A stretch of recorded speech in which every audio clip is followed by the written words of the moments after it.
Big LEZ'S League, an all rugby league experience. Hello, welcome back to Big LEZ'S League, an all rugby league experience. I'm your host, Big Les. We are going to review Origin 3 on this one, going through all of the details, player ratings. We'll go deep into the actual team review, how we thought the team's performance was, obviously player ratings as well. And then we're also going to dip into the changes that we'd make for the next game in 2026. Without seeing any footy kicked in 2026, we're going to go through and predict the changes that we think are going to occur next year, which is going to be really sick. And then we're going to go through the top 5 debutants for each side, for New South Wales and for Queensland for next year. We might even do a combined one. We'll wait and see at the end. But let's get started. What we're going to do first on this one is just go through the player ratings for each side. So how we'll do it, we'll go player rating and then review, and then player rating and then review. So I will start off with New South Wales, as they were the losing side in this one. Obviously, the final score was 24-12, with New South Wales scoring right at the death. Let's take a look. So in regards to player ratings, Dylan Edwards, we had a 7. Just worked so hard for that New South Wales side. The yardage carries were great. He was just getting through a ton of work. A lot of pressure put on him by chasers, especially Hamiso Tabuai-Fidow. Every time they seemed to put up a kick in our own end, he'd be chasing through the middle trying to get one. Edwards was really good under pressure, in my opinion. He was always in the right spot, super safe, and that's what I love about Edwards, especially in rep football. And can't wait to see him wear that that Australian number 1, I should say, and do similar sort of work. But he was awesome. I thought that he was a number 7 performance. Brian To'o was probably one of the better players in the series, if not the best player in the series. Just consistent every single game, playing through that LCL injury, and just carving up. Number 9 for me. His yardage carries were tough. Defensively, getting through work on his edge, was just an absolute beast, a real beast, getting through a ton of post-contact meters. That's why we have Brian To'o in rep football. It's why he's probably the best winger of all time, and he's just showing us more and more every single time why he's that sort of dude. Lomax, number 4 for me. I just feel like he could have played a lot better. A few of the kick chasers, they put up so many kicks for him. There were ample opportunities for him to get up there and score. And, a lot of the time he wasn't even there. Like Cleary will put up a kick on that right-hand side. And maybe it's a little bit of Cleary in execution as well. He was going for a play that wasn't on and just trying to hope that Lomax was going to be there. But a lot of the time he wasn't there. There was a few times he was taken out as well. He was held back and the Queensland guys got in his road and it was missed. But for the most part, he was out of position and he should have been in those spots to grab those balls, because there's probably about 2 or 3 tries that New South Wales had missed due to that execution from Lomax, but also from Nathan Cleary as well. Critter and Latrell. I had Latrell at a 7. I thought that there was a lot of opportunities that we had to make errors and to be dragged over the sideline and things like that. And Latrell offloads kept the ball in play.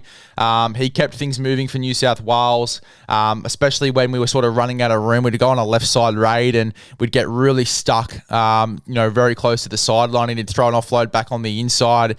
Whether it hit the mark or it went to ground, New South Wales seemed to clean it up a little bit too. So Latrell Mitchell was big. I thought that whenever they spread to the left-hand side and it was on and they got the ball out to To'o, To'o had enough room and space to make a few meters as well, and that was because Latrell gave him a real quick offload or a tap on, and he was in space. And just his carries as well. Latrell Mitchell in this one, I feel like it was probably one of his better games just in regards to out of yardage. He was carrying the ball really tough and there wasn't any handbrakes. He was getting in there, getting into a lot of work. Ran for 150 meters, I think it was, in this game. He was unreal. Critter was a 6. I feel like he could have done a lot more. I feel like they also didn't really go down his way running the ball. I feel like every time they went to Lomax, it was through a kick. They didn't really spread the ball down that way. So I feel like they could have gone Critter's way a lot more, but they didn't in this one. And, the time that they did go his way, he ends up scoring a try. So, Critter, I guess, didn't have too many opportunities with the ball in hand in this game. Luai, for me, like he's getting a lot of hate in the media at the moment in regards to his performance. I thought he was really good, and I feel like out of the 2 halves, and I was definitely arguing with a bit of a keyboard warrior there in the comment section of the team list that I'd put up. I feel like Luai in some real big moments. There was a real good one-on-one catch that he had over Hamiso Tabuai-Fidow right on our goal line that could have resulted in a Queensland try. He gets up there, one of the last people that you'd expect to get up there for a kick. He gets up and catches that ball and stays in the field of play. There was another one where he had a big one-on-one tackle. I think it was on Ruben Cotter. It might have been on someone else, but he had a real big one-on-one tackle as well. Back in Queensland zone then to really set the tone for that set. We had a real good defensive set. Had some big moments in this one, and I feel like every time they went Luai's way, that left-hand side was flush. It was crisp for the most part, and it mostly was because of Jerome Luai. He was creating opportunities with his footwork, with his passing game. I thought that Luai was definitely probably the better half in this one for Game 3, and as I said, a lot of the opportunities were coming off him in this game. Nathan Cleary, 5.5. I feel like he could have done a lot better. I feel like he tried to get himself involved, but it was just really predictable, his attack. His attack was super predictable in this one, whether it be just looking to spread out and cut back in. That inside ball was super, super predictable, and it was pretty much covered every single time. And there was even one where he passed to Stefano on the inside. It was super flat-footed, and he just gets smashed. So Nathan Cleary will learn a lot from that performance. It's definitely not his best football. I almost feel like next year, we'll sort of talk about it a lot later in the podcast when we do our changes for next year, it might be warrantable for him to sit out, because you look at what Cleary's done so far. He's had some real good games in Origin, but particularly this year, his opportunity to come back in games 2 and 3, I just feel like he hasn't iced those games, and I feel like Moses did. Moses did last year for us, comes in games 2 and 3, wins both for New South Wales. Moses has had those clutch moments in Origin. Nathan Cleary hasn't really done that yet. He's had some great performances in Origin, don't get me wrong, but I think like Cleary might move into a 6 role next year, or he might sit out for next year's series. But that's just my opinion at least. Let me know what you guys think in the comment section below. But a 5.5 for me for Nathan Cleary. There are a few opportunities on out wide when he did cut back on the inside. But he had numbers out wide left a few times, and he cuts back in on the inside. It was just super, super predictable, and they could have taken a lot more chances in this one, but didn't. Max King, just really confused with his role in this one. I just feel like he could have done a lot more. Number 3 rating for me, just because he didn't really get an opportunity. He played the first 15, 20 minutes and then never came on again. I'm just really confused why you're playing a really good prime front rower in Max King for the same minutes as a worn-out Jake Trbojevic. I just don't really understand it. But yeah, that was Max King's role for games 2 and 3, and he didn't really have the same impact as game 1, where he played those 40 minutes. I feel like that's probably a better role for him in Origin. I just don't think it's going to be worth picking a Max King if that's going to be his role going forward. But, definitely a tough player and a great front rower. I just don't think that that's the role for him. Payne Haas was an 8. Again, probably another guy that you could say was probably the player of the series in this one for New South Wales. If they were to go on and win the game, really tough carries. Played 60-something minutes in this game as well, and just had plenty of touches of the ball, tried to get New South Wales back in the swing of things with his momentum. And you know what, to be honest, there was a few opportunities where we were right in Queensland's end. A lot of the time through the middle of the park, and a lot of people are blaming the middles for New South Wales for the loss. A lot of the time we did get enough momentum to get in their own end. It was just the execution from the halves for me that really let us down. But Payne Haas was really solid through the middle of the field. You don't really look at meters for this one. You look at the physicality. In Origin games, you don't look at forwards running for 150 plus meters. You look at the physicality, and he was super physical. He was making plenty of post-contact meters and breaking the line most times around the football. It was really good, Payne Haas. Reece Robson, 6. I thought he had some really nice moments, run the ball really well, defended his ass off, really good service.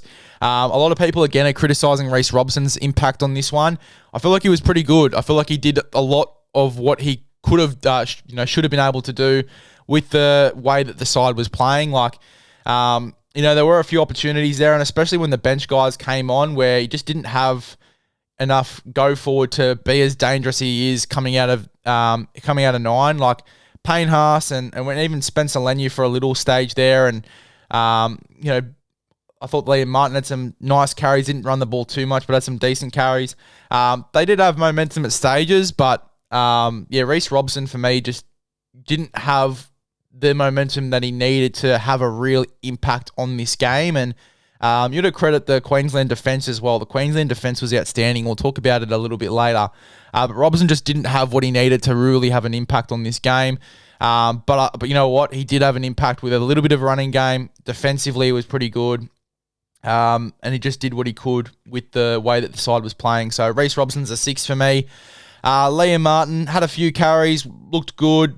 Second half especially came out and defended quite well. First half was pretty poor, to be honest, from Liam Martin. He was a little bit quiet, but the second half he certainly came out and tried to put a few more shots on, particularly at the start of that second half, and then came off, I think, with 15 minutes to go. Angus Crichton was okay, got fucking smashed by Val Holmes, but other than that, played quite well. Again, they didn't really go to him. They were usually a cutout to Latrell and then straight to Toto, so didn't get too many runs of the football. Isaiah Yeo played the full 80 in the middle of the field. In an Origin arena, it's so crazy that players are doing this, especially in this sort of arena with the physicality. But yeah, Isaiah Yeo was really good, defended his ass off, played the full 80. It's just not the role I think I want of Isaiah Yeo. But I thought he played extremely well. I think that next year, though, you probably have to, when Cam Murray comes back in and Isaiah Yeo goes to the bench, I think it's going to be a lot better for Isaiah Yeo and for the Blues. The bench for New South Wales, Connor Watson, Spencer Leniu, Hudson Young, Stefano. Stefano is a 4 for me, just not as much impact even as game 2. I just thought that he wasn't the best in this one. Hudson Young was a 6, defended his ass off, did everything that he could have done in this game. I just feel like he's probably not a bench guy. Similar argument to Jeremiah Nanai for the bench. I feel like you can't really pick back rowers for the bench. Your back rowers for Origin are usually going to play the full 80. So Hudson Young came on through the middle, thought he did a pretty decent job. Physicality was pretty good for his size. Just came on, defended his ass off. Stefano, 4 as well. Spencer Leniu, 4 as well. Just, again, I feel like the impact wasn't really there for Spencer Leniu when he came onto the field. There was a few good carries there, for sure, but just not the Spencer Leniu impact that we're used to, and I think it's because of how physical and good of defence that Queensland had, where the forwards for New South Wales, there were stages where we got in Queensland's own end as well, just with the momentum that we were getting, but in regards to the physicality, I think that Queensland certainly won that battle. And Connor Watson, number 3 for me, came on in that hooker role, and especially with Robson and how hard he was working, I just didn't really feel like Watson had the impact that we needed him to have, and I do think his spot's under a little bit of pressure next year. If he comes out maybe as a little bit of an off one, or if they want another hooker in that role to come on, especially since you look at all 3 games, he's come on at hooker. Maybe they do go for someone else. But, that utility value is so valuable, so they might stick with Connor Watson. But, if Tyron Wishart comes out next year and has a really, really big start to the year, maybe he gets picked. I think there's a real chance there. Let's get stuck into the review. I think we've touched on a lot of the points here, just going through the player ratings. But, yeah, Edwards' running game in this one was really good. I thought that coming out of yardage, he was really dangerous. Really good hands as well in those spread sets. But it was just the yardage carries for me, especially when, the bench guys for New South Wales had come on and we lost a little bit of that momentum. Edwards was really good, especially starting sets. Him and Toto were outstanding. Again, Toto very close to player of the series. Trell was good with his passing game, and the offloads kept the ball in play for New South Wales, and I guess avoided a few errors as well that could have happened with running out of room and being dragged over the sideline there on that left-hand side. Jerome had some real good moments. As I said, that high ball that he caught over Hammer as well. A big tackle on, I think, Ruben Cotter. Just some really big moments in this game. And similar to game 2, like, people criticise him for his performances this year in State of Origin and call him a little bit pedestrian, but I feel like he had some massive moments. The kick to Hammer as well that he dropped in game 2. Just some real key moments for me where I think that Jerome Luai is certainly an Origin player, and I think, as I said, out of the 2 halves, Cleary or Luai, I think that Luai had the better Origin series for me. Nathan Cleary didn't really take the line on either. I feel like one of his more dangerous aspects to his game, rather than his kicking and some of the other things, is his running game, and especially when he's a little bit hampered and that quad injury is bothering him a little bit, didn't really take the line on with that running game. And yeah, the passing game for me was just a little bit too predictable. The pass back on the inside. If the left hand spread is on and that arrow set is on, you fucking take it. You hit the back rower short if you want to, but look, there were just a few times where the spread set was on and he cut back on the inside and they left the that front rower too front footed and lost all momentum. They got smashed. Stefano did on one of those times. Paynas tried his ass off, as I said, probably with the player of the series in this one, or at least one of them, him and Toto. If New South Wales would have won, those guys would have been getting player of the match and the Wally Lewis medal. Need to reassess the forwards, I think, is the big thing coming out of this one. And we'll sort of go through the changes for New South Wales in a second, but I think we certainly need to reassess the forward pack for New South Wales.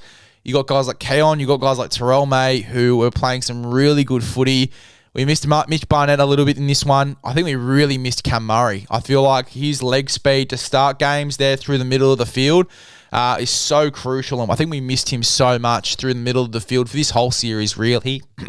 Just in regards to getting that momentum, getting on the front foot. He's so good for that, Cam Murray. And I think he has a little bit better hands as well there through the middle. Yowie, he is a Origin front rower.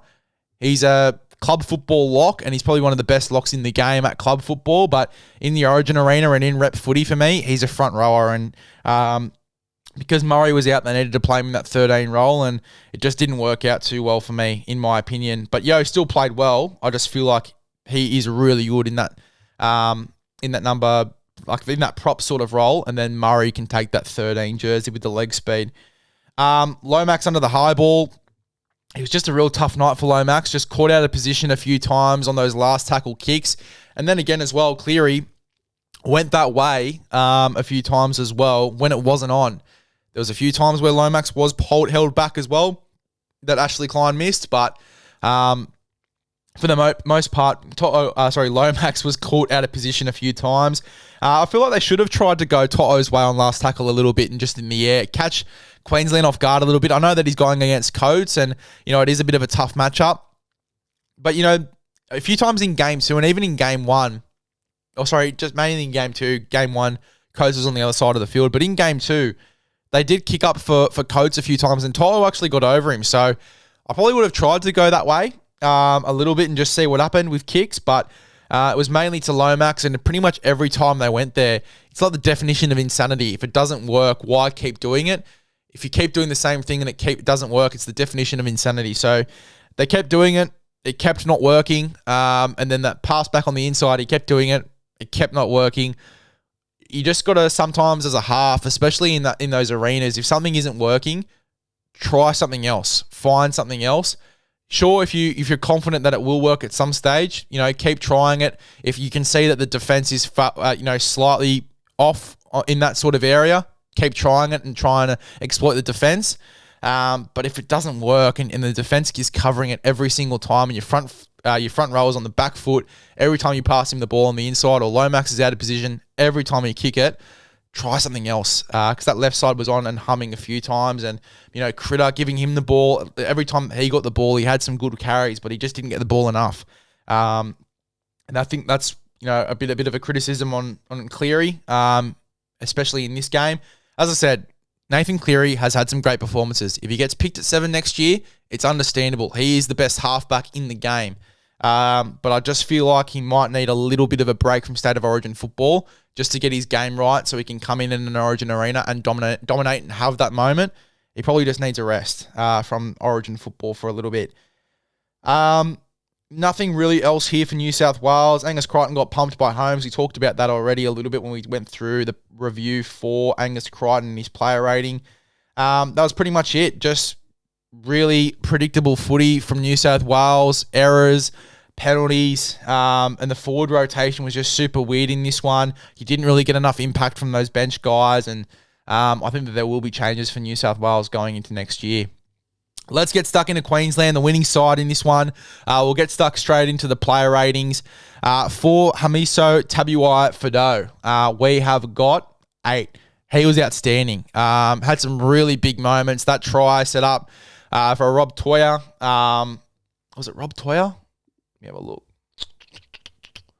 I might have just dropped the ball there, but just some really key moments, like when he caught the ball running down that right-hand side, the offload from Toya, back on the inside to Hammer for his opportunity there. Just some real key moments. Every time he got the ball, his acceleration was just so good. It was a Tom Dearden try. Pass back on the inside of Tom Dearden. Toya throws the ball back in field after being nearly dragged out by Latrell. Hammer runs that right-hand side of the field, passes back into Dearden for that try. But just some really nice moments in this one from Hamiso Tabuai-Fidow. Had 98 metres only, which, isn't really the best, but he had plenty of involvements. Had the try assist, line break, full tackle bus. I thought that Hammer was really, really good in this one. Had some really, really nice moments and just got involved in the right times.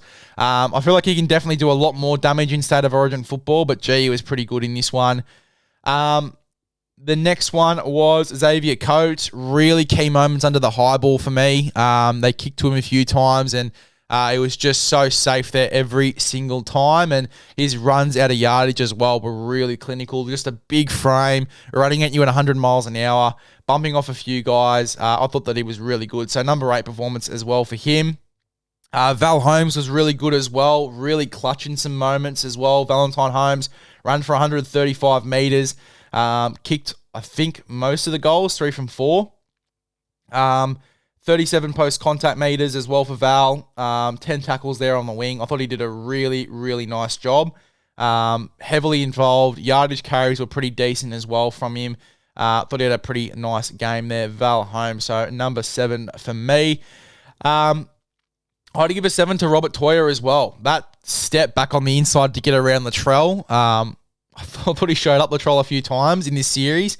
It was really, really good. 154 run meters from 18 carries, 4 tackle busts, 20 tackles. I thought he got through plenty of work, Rob Toya, plenty of work, and put Latrell under a lot of pressure a few times in this contest. Really, really good series from Toya, and he's proved himself in Origin. I feel like he'll get selected next year for sure, depending on form and injury and everything else. But really, really good player. Gurmat Chibasaki held his own as well. Really good in this one. Try assist, line break assist, 123 run meters, 6 tackle busts. Really held his own. Looked good. Again, and a guy that, if he's in form, wouldn't be shocked if he gets picked again next year. Maybe it is a copy and paste sort of stuff for Queensland. But yeah, really good in this one, Gurmat Chibasaki. I thought he had played a really, really strong game, and it's a real, kiss to the footy that he's played this year as well. He's been really, really good. Top try scorer in the NRL, second to Hammer. Really, really good performance from him in Origin. And again, if you told me that Gurmat Chibasaki was playing Origin this year, I would have laughed at you, but he comes out, he has a really, really good game. Munster a 6. Really, really good with his running game. Had some really nice opportunities spreading the ball. Pretty dangerous. Just played his role really well. Kicked really well. I think it's a really underrated part of his game in this series, the kicking game of Munster. Just puts it pinpoint and exactly where it needs to be a few times as well. And I think the player of the game in this one easily was Tom Dearden. 10 out of 10 for me. 171 run meters from 19 carries. A lot of those would have been from that run for that first try off the Hummer pass. But 171 metres nevertheless, 19 carries, 23 post-contact, line break assist, tackle bust, 27 tackles, and 515 kicking metres. He was awesome. So many opportunities created off the back of his game as well, whether it be the passing, whether it be the running. He is such a threat multiple ways, and he'll definitely be the future 7 for Queensland. I certainly had my doubts, especially just watching club footy and him in the 7 jersey, especially at the start. You had a little bit of doubt, but far out in the rep arena, he is really, really good. And there's really an argument for, Kangaroos at the end of the year. Maybe you do just go with Munster and Dearden. Maybe you do. The combination's there. They played really good in this series. Maybe you do just go that way. But yeah, Dearden really, really silky in this game. And he's had 2 really big Origin moments. 2023, Game 3 in that series, he was crucial. And then obviously as well in this one, comes in Game 2 as the halfback to replace DCE. Enormous pressure on him. Wins both games and just really, really solid stuff. Really good performance from Tommy Dearden and a really good series from him again. Really, really good series from him again. Josh Papali'i, played the first 15 minutes, played the last 4 or 5. I thought he was really, really good for the time that he was on. Physicality-wise, he certainly wasn't on the back foot at all. All of his carries are really, really solid. Do I think he's going to get picked next year? I think that he will retire from rep footy after this season. I think he was just coming in as that Game 3 saviour. But, another call by Billy Slater where you just nod your head and you go, what a call, what a moment. Bringing in Tom Duden as the 7, bringing in Josh Papali'i into this side, a guy that retired from rep footy. You bring in Robert Toya, you bring in Gurmat Shibasaki. Even Kurt Mann to a degree. Bringing him in, I think, was a little bit of a risk, but all paid off, and all of these guys playing really good footy in State of Origin. Even Harry Grant, all the noise around him as well, starting all the games that they had lost previously with him starting. He comes out and he's won the last 2 games, and he's played pretty well in both. A lot of people were saying that, if Tom Dearden wasn't to get man of the match, Harry Grant would be very, very close. He was really good with his service. The running game as well was dangerous. Had a few opportunities with some really good service. 67 run meters from 9 carries out of 9. 4 tackle busts, 56 tackles in Origin. Just an absolute weapon, Harry Grant. Probably one of the better hookers in the game, if not the best. And he's just proving why a lot of late as well, just in his in-club footy, but also in these big moments in the State of Origin. Tino, 6. I thought he was pretty good, especially when, he came on in that second stint. I thought that his physicality, the way that he started the game, but also the way that he ended, I thought were really good. Was on the front foot a lot of times. Just big hits, real physical. He's a real leader in this Queensland outfit. Ruben Cotter, I just love this awakening of him in the back row. Club football, they're adopting it now for him as well. But I just think that's probably his best position. He just defends really well there. He's a really good line runner. I think that we need to stop outthinking the room. I think that it's clear to see that Ruben Cotter's best position is probably back row at the moment. Just absolutely killing it there. Another really solid Origin series for him defensively. He's so reliable and, as I said, really good with his running game as well. Kurt Capewell, another good performance here. Not as influential as his Game 2 performance, but certainly solid in this one. Number 6 for me, 7 for Cotter, and then 6 for Liero. I thought Liero was really, really good in this one. Probably his best performance of the 3 games this year. Just really physical through the middle. Really good with his defense. I thought that he was so solid. Trent Liero, let's get him some stats. 65 minutes through the middle. 14 runs, 121 run meters, 2 tackle busts, 48 tackles, 0 missed, 0 ineffective. Weapon performance from Trent Liero. Kurt Mann, really, really good. I thought that he just played his role really well. A 5, just came on, played a really simple game, ran really well, defended really well. Collins and Carrigan, 7s, when they came on, Queensland got so much momentum and so much go forward from them. It was awesome. And then Nanai only played the last few minutes, played 4 minutes, so can't really give him a score. Just played the last 4 minutes, came on, did well for those 4 minutes, I guess. Paddy Carrigan, Collins, really, really good off the bench. Both 7s for me. Really, really big impact on this game. Nanai, I'd consider going in a different direction for Game 1 next year, just because I think that it's so... It doesn't really make much sense to have him there on the bench if he is going to come on and play the last 4 minutes. Have someone there that's going to come on and play a little bit more. You have Arrow that you could bring on through the middle. And maybe give Trent Liero a few less minutes, or a Tom Gilbert as well, who can play edge, can play middle. I just feel like they should go in a bit of a different direction going into next year. I do think as well, Kurt Capewell, I definitely have him in the squad next year, but I think the older he gets, you've got young guys like Nanai who deserve opportunities. They're going to be the future in this arena. They've won this series now. They can probably afford to experiment with some younger guys in the future as well, going into next year's series. I think that Nanai probably starts in left back row, and Capewell maybe still comes into the squad as well, just for that morale. So that's the player ratings for Queensland. Let's just go into some main points for them. I think the big part of them winning this game was their completion rate. 92% completion rate in this one. They were clinical in everything that they did. Dearden's kicking game, Munster's kicking game. They kicked for 1,000 metres combined, which is just crazy. They were really, really clinical with their kicking game and put New South Wales under a lot of pressure. Particularly, Edwards. Yeah, Edwards had a few really good carries coming out of yardage and, diffused a few of those kicks, but certainly put them on the back foot. And a lot of the times they were trapping them in a corner of the field or coming straight through the middle right on their line, having to truck back out of their own end. Some really, really good kicks here and really good decision-making. Never overplayed their hand. And, I guess the worry with picking 2 sixes in the halves, or at least 2 traditional sixes in the halves, is the completion rate. You've got a lot of flair and X factor there with guys like Dearden and Munster. The completion rate's obviously going to be a worry. Not in this game. 92% completions.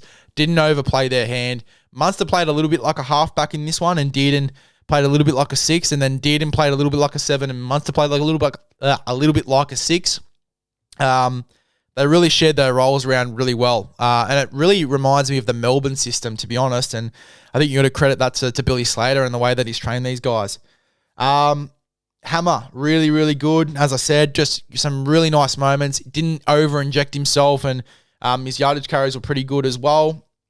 I thought that, Dearden, unbelievable performance. We already talked about it. 171 run meters, 2 tries, 27 tackles. Just really good. 500 meters, 15 meters kicked as well. Really, really good. Paddy and Collins' impact, we talked about that already. Off the bench, they were really solid. Great series for Robert Toyer going up against Latrell Mitchell. I think we don't give that enough credit as it deserves. He was outstanding, Robert Toyer, going up against Latrell to make as many tackles as he did and to diffuse a lot of what Latrell was doing for majority of this series, to that step back on the inside to get around Latrell, who's a really good defender. I think that, you got to give Toyer a lot of credit coming in as a young kid into an arena after only, 10 games of first grade. It's super impressive. I thought that Harry Grant was really dangerous at a 9. As I said, he was probably the next guy up for Queensland. If Dearden wasn't playing, Harry Grant's probably the man of the match. Cotter and Capewell were really good. Munster was really brave. Congratulations to Cam Munster. He deserved this win. With everything that he went through in that week, I thought that it was really good to see him obviously get that moment to win the series with everything that happened throughout the week. Congratulations to him. It's super brave for him to play in that game as well. Well-deserved victory for him. And then I guess we'll talk about it in a second, but Nanai, I just feel like he's got to start. If he doesn't start, I wouldn't pick him. And that, I guess, leads us into the changes for next year. We might as well start with Queensland. Let's get stuck straight into it. So, for me, next year, my side would be, even though Hammer was so good at fullback, I'd still give him a bit of a roaming license, but I'd throw him back in the centres. Still run over under 90 metres. Run under 100 metres in this one. I feel like Walsh would have a lot more involvement. I feel like in those spread sets, he'd be really, really good as well. I think that Hammer was really dangerous on that right-hand side. It's probably where I'd play him as well, maybe on that right wing. Just reassessing the side that I've put together now. I'd really love to see him and Toyer there on that right side, and maybe Val Holmes on the left with Coates. That's the way that I'd go if I'm going to really rearrange this now that I'm looking at it. I'd go Coates and Val Holmes on the left, and then I'd go Toyer and Hammer on the right side. I think that'd be really, really dangerous. Again, you'd give Hammer a bit of a roaming license as well. I think that could be really, really good. I wouldn't go too far away from the halves that you picked in this one. Dearden and Munster, it works. I'd go with it next year for sure. For me, I don't think Papali'i will play again for State of Origin footy. I think that his State of Origin career is done, especially with rumours that he's going to the Super League next year. I think that his Origin career is done and dusted, and a great way to end it as well with the series win. I'd be going Jai Arrow. I just feel like he's an absolute mongrel. He'd start a game with a real level of physicality. He's a guy that you can really get behind as well. He's a bit of a mongrel. He's a bit of a grub. And I just love that about him. I think that he'd be good to start for Queensland there through the middle. So I'd have him and Tino. Trent Liero, 13. I'd keep that the same. Harry Grant, 9. I'd keep that the same. I'd go Cotter and Nanai on the edges. I'd have Nanai on the left with Cotter on the right. I think that could be really dangerous. You look at game 1. A lot of big moments for Queensland in that loss came from Jeremiah Nanai with his defence. I'd go him in the starting back row. Capewell will drop down to the reserves. We'll talk about that in a second. I'd still keep him in the squad. So my forwards would be Arrow, Grant, Tino, Cotter, Nanai, and Liero. And then my bench for Queensland would probably be Kurt Mann, Corey Horsburgh, Paddy Carrigan, and big Tommy Gilbert. Tommy Gilbert, because he can play edge, you can play middle, depending on what you need. Carrigan and Horsburgh are coming through the middle and have some real impact. I think that Lindsay Collins, while he was good in Game 3, I just feel like Corey Horsburgh needs to be around that arena. He's the future of that arena as well. I'd have him in there just as a real impact guy. He'd just come on and go absolutely skits. And Kurt Mann I thought was really good, and he can cover a bunch of positions. He's he's Queensland's version of Connor Watson, and he does that so well. So Kurt Mann there in jersey 14 can come on at lock and come on at 9, wherever you need him to be. So that would be my Queensland side. And then the reserves, the guys that I'd be bringing into camp. Max Plath would be my 18th man, because again, you got a guy that can play a number of positions in the halves, at 9, in the middle, on an edge, can play a ton of positions for you. So it'd be really good coverage if someone was to go down throughout the week or during a game. Kurt Capewell, jersey number 19, just a real good guy to bring into the squad as that experienced dude that's been in the arena before, around a lot of young guys as well. I think could do a really good job, and just a bit of familiarity around camp for Billy Slater. I know that he loves that, so that's what I'd be doing. And then pending his eligibility, because we know that there's a few rumours that he could be playing for the Kiwis next year. KP, I've got him there in jersey 20. Still bring him into camp. I think that, again, familiarity around camp, really good cover if there's injury. KP, I think I'd definitely be bringing into the camp for sure.